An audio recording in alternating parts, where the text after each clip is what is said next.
Well, we begin with the latest from the International Criminal Court, where President Uhuru Kenyatta's defense lawyers have asked the trial chamber to terminate the proceedings against the president. Yes, in their response to Prosecutor Fatu Bensouda's request for further adjournment of the trial date, defense lawyers Stephen Kay and Gillian Higgins have told the judges that since Bensouda has no credible case and no evidence to support the charges against Uhuru, it was time to put a stop to the case. The lawyers say that granting Bensouda her request for an indefinite adjournment would be a violation of Uhuru's right to be tried without undue delay or having the case terminated on grounds of insufficient evidence. Kay and Higgins also argue that Bensouda has been allowed to dictate the conduct of the proceedings to an acceptable degree. They maintain that after 8 months of adjournment, Bensouda has had enough time to get the additional evidence she thought she would get. And on these grounds, the defense lawyers are asking the trial chamber 5B to end proceedings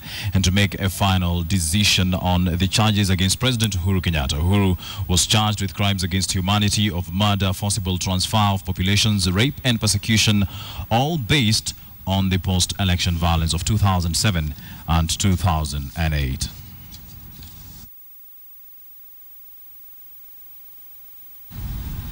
And the High Court in Mombasa has terminated a case in which police were investigating Lamu Governor Timamy in connection with the Mpeketoni killings. Justice Martin Muya dismissed the case after police failed to find evidence that would link Timamy with the killings of over 60 people in Lamu County. Now, senior Coast reporter Ferdinand Amondi has the details of that ruling. Nearly 3 months after his first arrest, Lamu Governor Timamy was in the docks again to find out whether he finally had a case to answer. He didn't. 141 witnesses later, prosecution was still seeking an indefinite adjournment to keep investigating. The judge would have none of that. The request for extension of time indefinitely does not appear to be serious and or grounded properly in law. The DPP is not precluded from charging the respondent in the future when investigations are complete. Police arrested Timamy on June 25th on suspicion of mass murder, forcible transfer of persons and terrorism following the killings of over 260 people in Mpeketoni, Lamu. The Director of Public Prosecution had been granted 2 adjournments already, but was yet to find sufficient evidence to press charges. The upshot of this story is that the orders for extension of time are hereby rejected and the orders for bond are vacated. The cash bail deposited in court will be released to the depositor. That's the order of the court. It was sweet relief for besieged Timamy, who was quick to reiterate his innocence outside the court chambers. There is no way that I will go and attack my own people. I believe this was more to do with the local politics there than anything else that my arrest was effected. Timamy intimated that he bore no hard feelings and was eager to focus on developing Lamu County. But he is not yet out of the woods. Another case challenging his election as governor is pending at the Supreme Court. Instead of I being allowed time to go and work for my people, I am being kept busy in court cases one after another. But I want to assure them that we are firm, we will stand, our resolve, if anything, is increased, and we shall stand and fight for the rights of the people of Lamu. For now, though, Timamy is a free man with the weight of potential murder charges dead in the water. Ferdinand Omondi, KTN, Mombasa. Well, from that reprieve for the Lamu governor, let's go to news coming in from Kisumu. An administration policeman and a retired teacher in Kisumu are the latest victims of a gang suspected to be CID officers who rob customers who withdraw large sums of money from banks in Kisumu. An identification parade set to take place in Kisumu's Central Police Station was inexplicably cancelled after members of the Fourth Estate turned up to capture the story. Fred Omulo reports from Kisumu County. For Samuel Abuya, A simple trip to Kisumu's Equity Bank to withdraw school fees for his children last Friday became his worst nightmare. He claims that 4 men who identified themselves as CID officers arrested him while on a motorcycle taxi for not wearing a helmet. He was then bundled into their vehicle and driven around Kisumu's Migosi estate before being dumped in a sugar plantation in Kibos, 400,000 shillings poorer. Sasa walipofungua mlango yote iko ndani ya miwa. Nikatoka hapa chini kwa paja ya yule. Nikaingia kwa miwa. Nikiingia kwa miwa hiyo risasi naye. Kaka. Nikaroli tena nikalala chali. Wakarusa hii, wakarusa ingine. Sasa hapo ndio wakaona minyama wasamaliza. When he turned up for an identification parade today, he met an administration policeman from Maralal who was robbed of 250,000 shillings by the same group near Kisumu Airport after he withdrew the money from Kisumu's cooperative bank. When the policeman turned up to report the case, he met one of the officers who allegedly arrested him at the reception of Central Police Station. Efforts to interview the policeman proved futile as his superiors instructed him not to speak with the media. Unajua nini jam sasa iko hapo. Si ndio? Sasa ndio huyu dereva anataka kuepa magari. Ndio huyu ofisa alikuwa na over na kila kitu. Yeye ndiye alinipiga pingu. Akaniambia, "Wewe, Njeru, unaweza umisha gari ya mtu?" Gari ya mtu. Njeru. The Nyanza Regional Police Post confirmed the incidents, saying the matter was under investigation. We have been given the number plate. We want to find out whether it is true or not.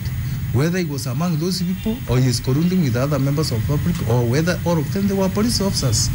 Because I personally cannot accept it.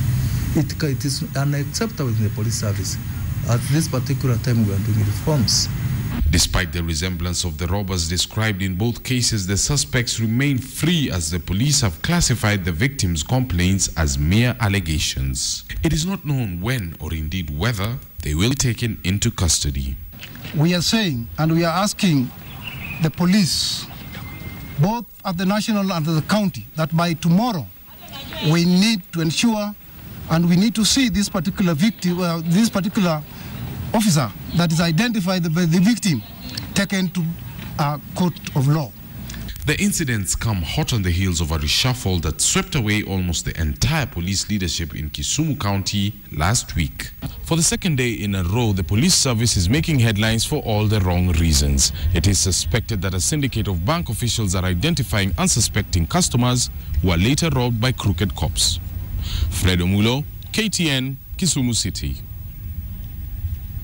Very sad tale there of low enforcers turned lawbreakers. Let's move on to that earlier story I had told you about earlier, where the National Assembly has today approved all the 25 ambassadorial candidates nominated by President Uhuru Kenyatta. The MPs also approved Major General Philip Washira Kameru as the Director General of the National Intelligence Service.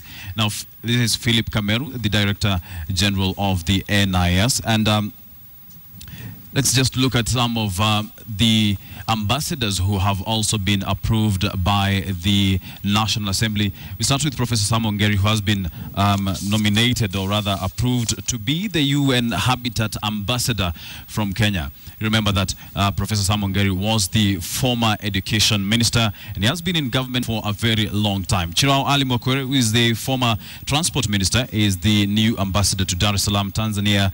Robinson Githai, Washington, D.C. in the U.S. Kiema Kilonzo has been nominated to Ankara, Turkey. The list moves on. Richard Opembe has been nominated to Dublin, Ireland. Mohammed to Riyadh in Saudi Arabia. Lucy Chelimo in Ottawa, Canada. Dr. George Masafu in Kinshasa in the Democratic Republic of Congo. Now, Professor Julius Bitok has been nominated as the as the ambassador to Khartoum, Sudan. Joseph Magut to Berlin, Germany. Isaac Jenga, Windhoek, Namibia. Sheikh Dor to Muscat, Oman. And Sophie Kadzo Kombe to Lusaka, Zambia. Major General retired Jeff Otieno in Cairo, Egypt. Dr. Stephen Dungu Karau to Geneva, Switzerland. Rukia Subu, who is the immediate former chairperson of the Maendeleo ya Wanawake. has also been approved. Mohamed Gelo to Seoul, South Korea. John Kamau, Bangkok, Thailand. Josephat Maikara, Luanda, Angola. Lazarus Ombaya Mayo, United Kingdom, that is London. Well, the list continues. The total number actually is 25, so the list continues. John Lanyasunya to Algiers, Algeria. Solomon Karanja Minor, Tokyo, Japan. Ali Abbas, Kuwait City in Kuwait. Richard Lemoshira to Harare, Zimbabwe. And Professor George Godia to UNESCO. Now, even as the ambassadorial nominees were unanimously approved by the National Assembly, there was a very heated debate in Parliament that was initiated by Kiminini Member of Parliament, Kshs Wamalwa. Wamalwa claimed to have dissented to the report tabled by the House Defense and Foreign Relations Committee. Have a look. When we were finalizing this, there was a lot of convincing each other that we present a unanimous report. But some of us, we stood our grounds and we said no because of the respective candidates that we had issues with. And when we signed this, Mr. Speaker, as you clearly put it, it was about attendance. Then later on, they were to provide a list for us to sign for adoption. And when I came this morning, I was expecting my chair to give me this to sign. And I indicated to him that still I'm going to dissent. And even Honorable Kenani, when was here, I told him I'm going to dissent. And I stand by that. Even those people who are there, I disagreed with them on issues of respective candidates. But if need be, if by Speaker rules, I'll name them. If the Speaker rules, I'll name them. Mr. Speaker, I sit in this committee and also on Public Investment Committee. This is the fourth time Honorable Wamalwa always sits in committees, he signs, and again on the floor of the House, he tries talking different. No, Mr. Speaker, you can ask the members of Public Investment Committee, you can ask these members here. This honorable member has become very notorious, really, and we must be guided. Honorable Wamalwa, Mr. Speaker, I can confirm, and I can confirm as a member of that particular committee that the Honorable Wamalwa did not show an iota of dissension, Mr. Speaker, all through the time. And Mr. Speaker, I feel pained, Mr. Speaker, as an individual. You can see it is handwritten, Mr. Speaker. I had dissented on this. The issue about naming the Honorable Wamalwa, when there is this confusion on the records, I think will be grossly unfair to him. The reference that Honorable Wamalwa has made to the dissension was actually a dissension by Honorable Ibrahim Sane on the appointment of the Director General of the National Intelligence Service. Will as many as of that opinion say aye? Aye. As many as of the contrary opinion say no? No. The ayes have it.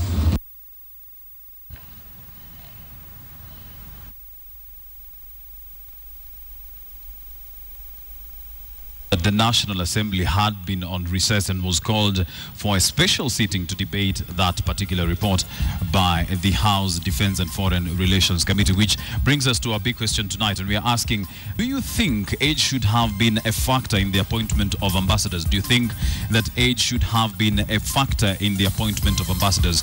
You can reach us on SMS 22155 is the SMS number. At Wilson_Mburu, at Kachungira, at KTN Kenya are our Twitter handles. And right now, and we'll continue to sample some of your views and give you a poll result at the end of this live newscast. Right now, Nancy Kachungira is seated with Mwenda Bijiwe, who is a security expert. Moving on, 43 people have been arrested in connection with the conflicts between the Gare and Degodia in Mandera County. 5 leaders have also recorded statements over the recurring conflict, which has in the last 3 weeks left at least 50 people dead. Police have recovered 3 AK-47 rifles, just over 400 rounds of ammunition. At a press conference in Nairobi, police spokesperson Zipram Boroki also urged schools and hospitals, which were closed over the conflict, to reopen, assuring them that security will be provided.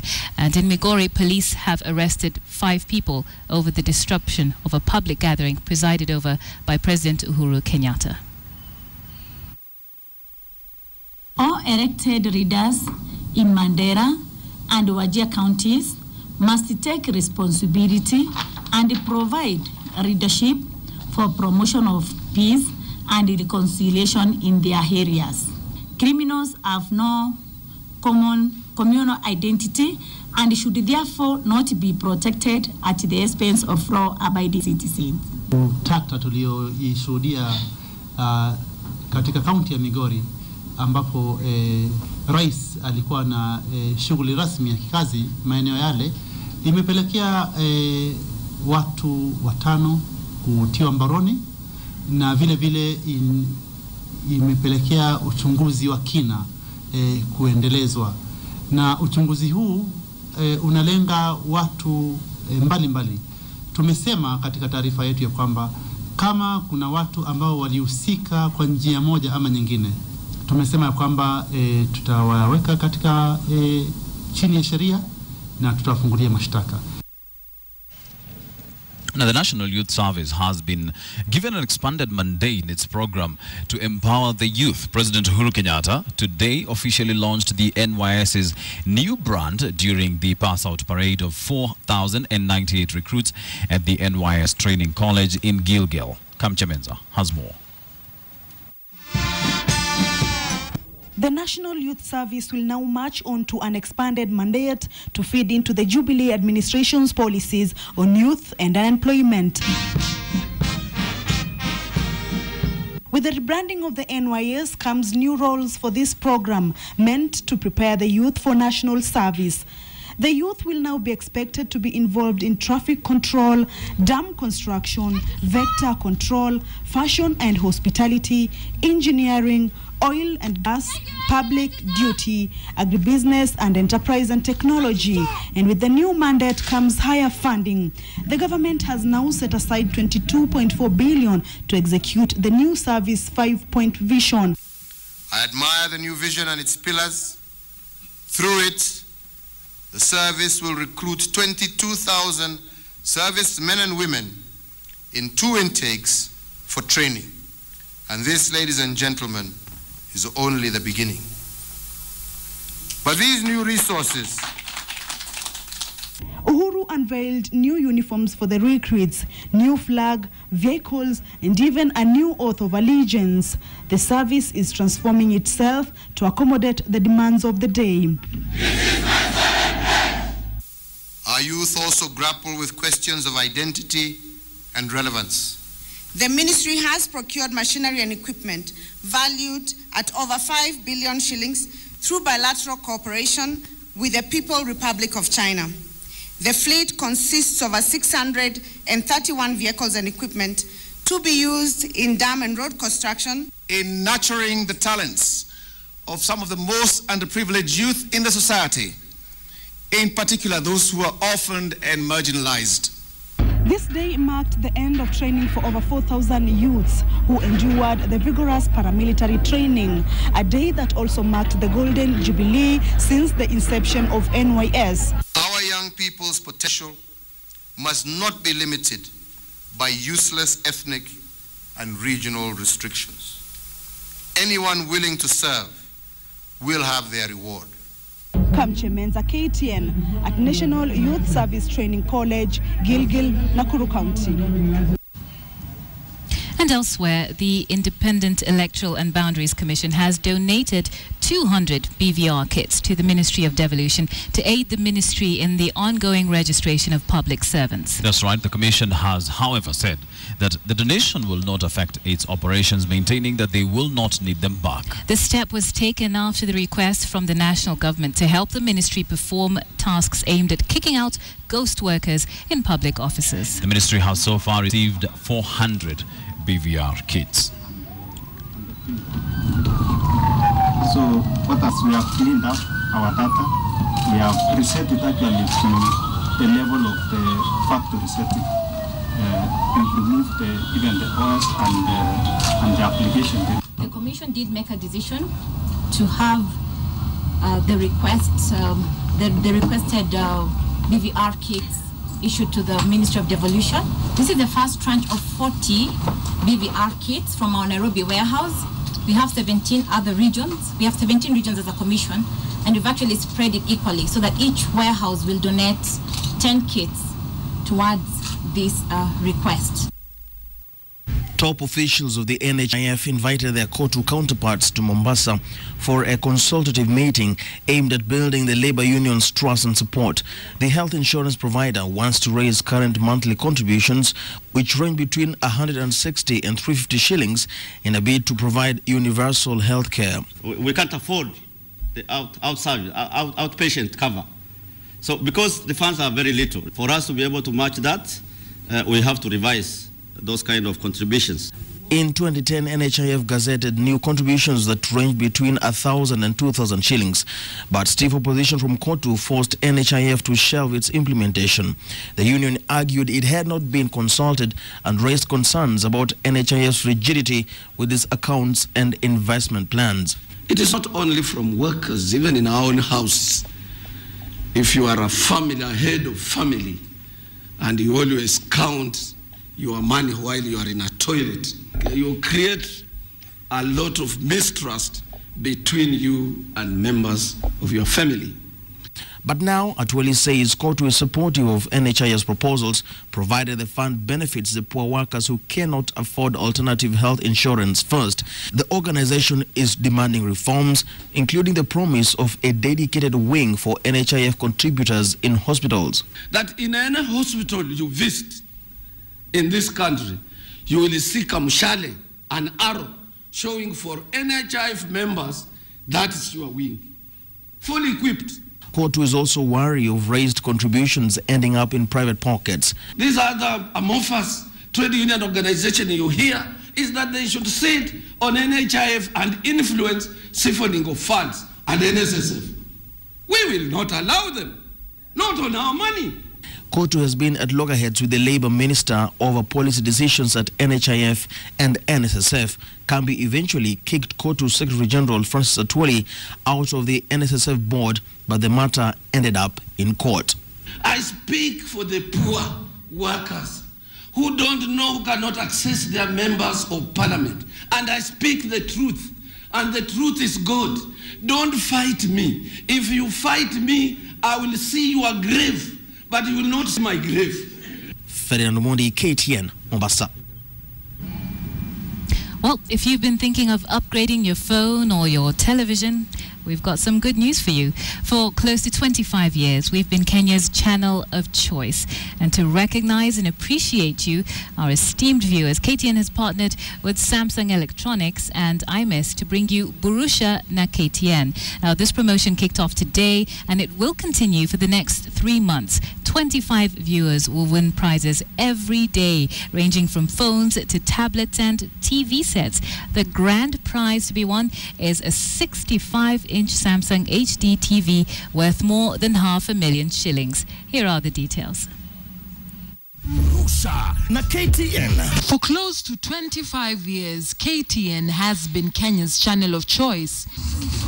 The Standard Group today launched the BURUSHA Na KTN promotion, an initiative to reach out to you, our viewer, recognize and appreciate you for making us who we are today. It's a promotion that will last for 90 days, and every day there will be 25 winners to be awarded various Samsung products. 25 is a good thing for us because next March, in March next year, we will celebrate 25 years of our launch, and so 25 prizes is the beginning of a process that will see us also do a big promotion. KTN has partnered with Interactive Media Services, who will provide the promotion platform, and Samsung Electronics, who will provide the entire range of prizes worth 13 million Kenya shillings. This includes the Samsung 1205, the Chat 222, the Galaxy Pocket Plus, the Galaxy Grand 2, a 32-inch LED TV, and the 7-inch Galaxy Tab 3. This will be won daily by 25 viewers. The grand prize will be a 65-inch LED digital premium smart 3D TV, whose market value is more than 500,000 Kenya shillings. KTN has also recently refreshed its look and feel, owing to the demand from its viewers.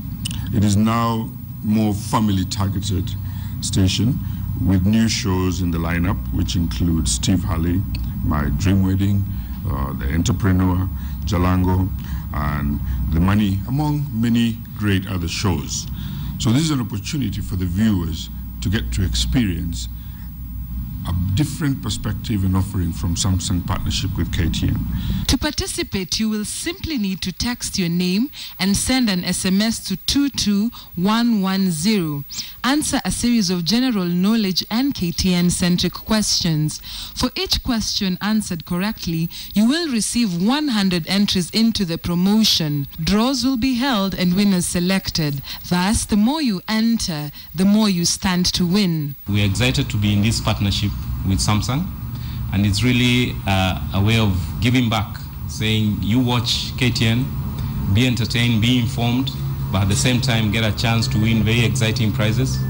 We want to thank KTN viewers for remaining to choose KTN as their channel of choice, and we request them to send SMSs on this BURUSHA campaign to 2211.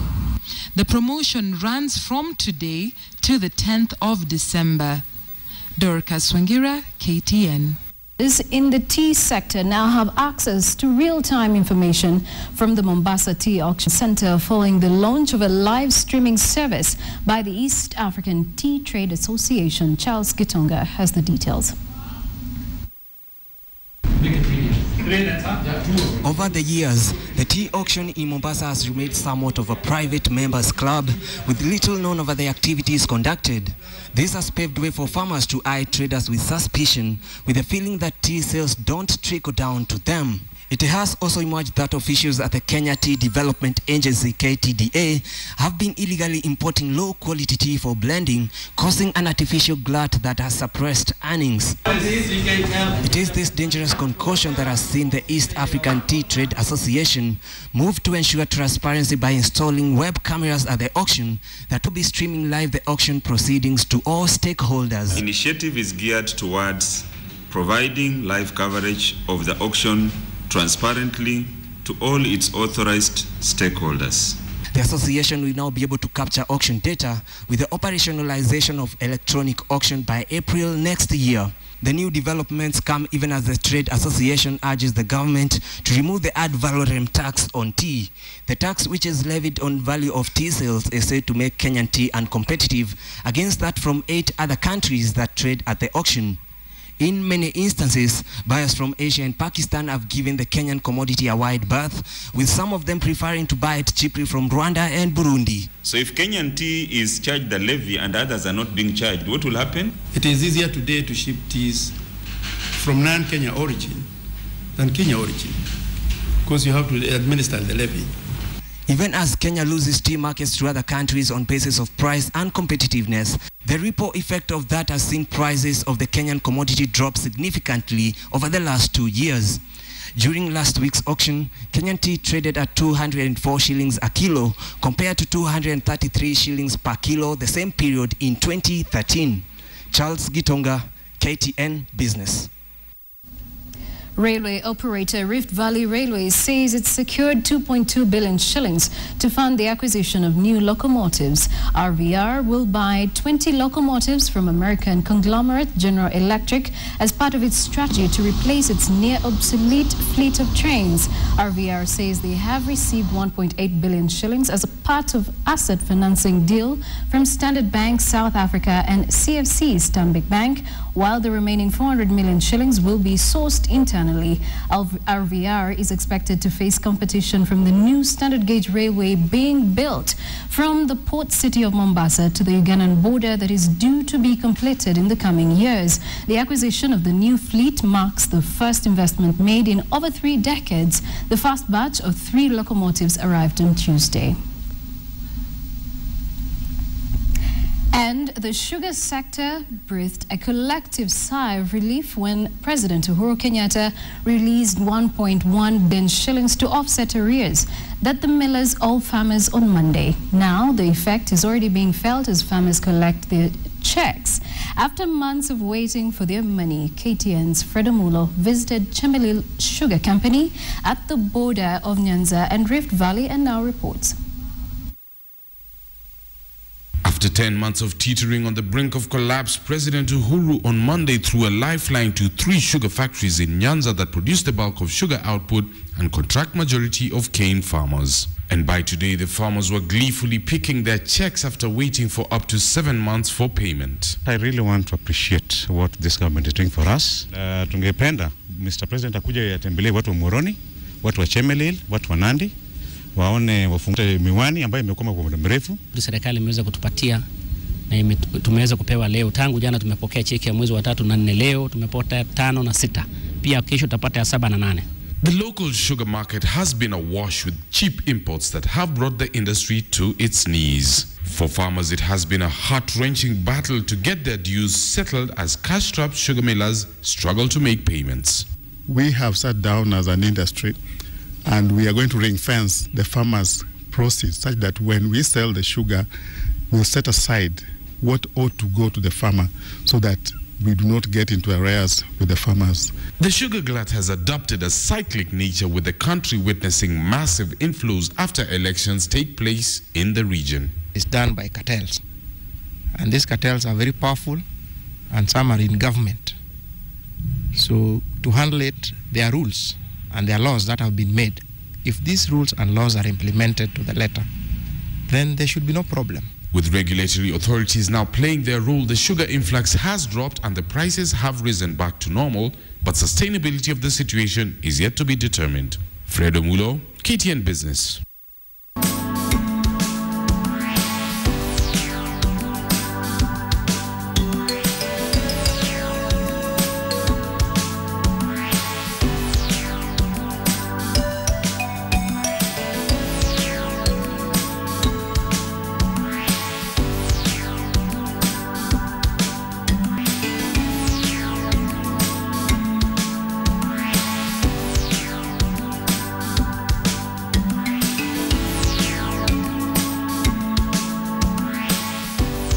In matters athletics, where the Nairobi Standard Chartered Marathon will for the first time have 2 finishing points to distinguish between the 21 kilometers and 42 kilometers athletes in an aim to increase accuracy and efficiency. The marathon is set for the 26th of next month and will retain last year's routes.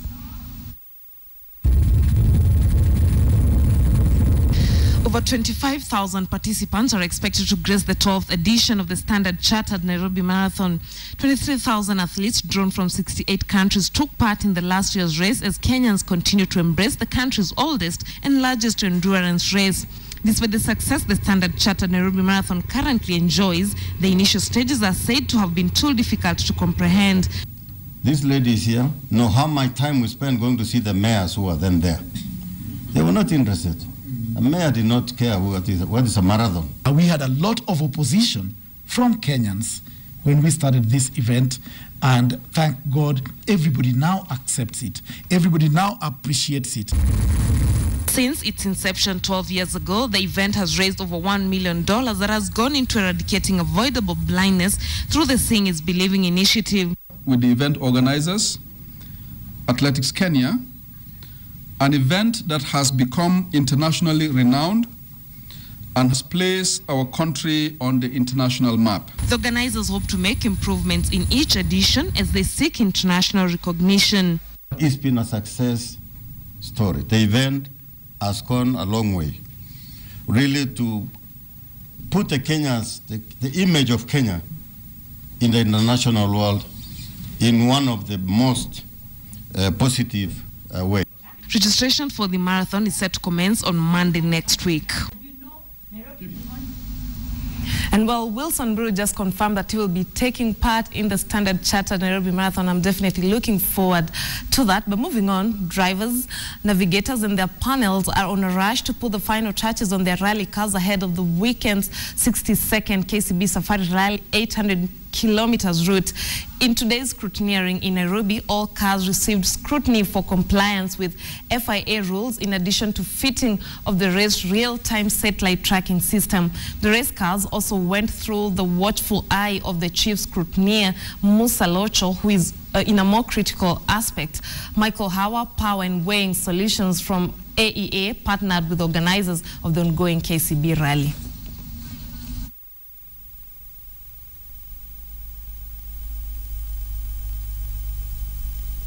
Considered in the appointment of the 25 ambassadors, and the results are in.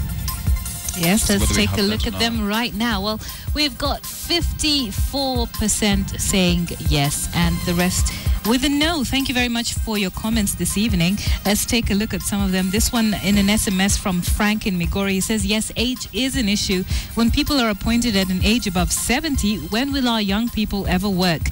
After 65, people should be in their rural homes enjoying retirement benefits. Cleophas Muthama says, no, the aged have experience and should not be discriminated against. A balance must be struck between the young and the old. Right. Lumumba Joska from Machakos says, we have many boys and girls who can perform better. When will they get the chance? They have the appointed have been there since a long time ago and have nothing new to offer. Wanderi Wakamau says octogenarians and aging nonagenarians should not be appointed as ambassadors. There should be a guiding policy. And Waru says no age is just a number. It's the capacity to produce the desired result that really counts. This one from Alice Nelima says, yes, how different are they from other civil servants who retire at 60? Well, thank you very much for sharing your opinions with us this evening. That was our Big Q tonight.